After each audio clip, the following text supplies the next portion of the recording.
Tony, a breathless game at the stadium in like Caesars earn a point. What was your take on the performance in the game itself?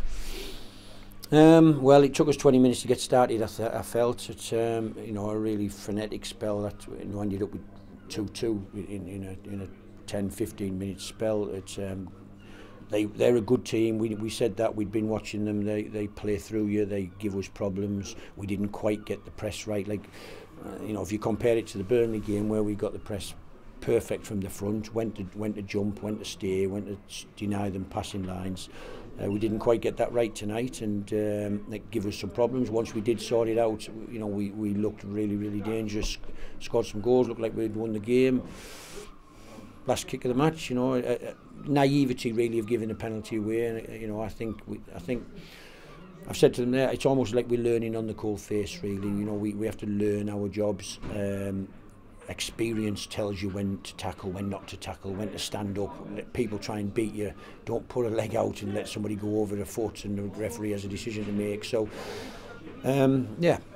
So we're frustrated, disappointed, but I mean, being involved in an amazing football match, 8 goals. And I hope the fans can see a team, because I thought, particularly second half, or maybe the last hour after the first 20 minutes. A team that was right there fighting against a pretty good football team and having a real good go at it. You often talk about growth mindset from these players, and I guess there'll be plenty to pick the bones out of, but plenty for them to learn from today. Yeah, and I think that's what we take from the game, really, the learning process. As I'm saying, the learning on the cold face. They're out there in matches with big crowds and trying to get the experience to do the right thing that will turn draws into victories, hopefully, in the future.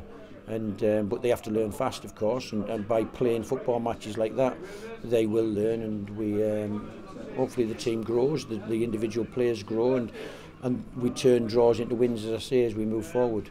Some big positives from the game as well. Joffy's first goal at the Stadium of Light, Ahmad scoring 2 today. Again, just goes to show just how threatening we can be going forward. Yeah.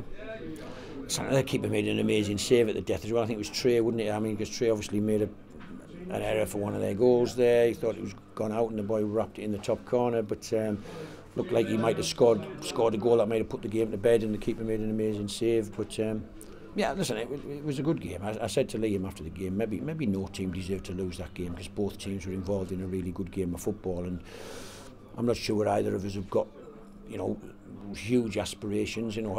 We'd have been 4 points out if we won today. We find ourselves 6 points out of it. We just have to keep going, try and win games. If we can win every game, we would probably have a good chance. And yet, there's a lot of teams between us and the top 6, and so we just have to keep building the club, keep building the team, keep developing each player, and look forward to the future. After a frantic game today, what do the next few days look like before we head down to Cardiff Easter Monday? Well, we're in tomorrow. We'll assess everybody. We'll see the ones who didn't get on the pitch. We'll have a training session, of course, and some of them might be involved in Monday. Ballard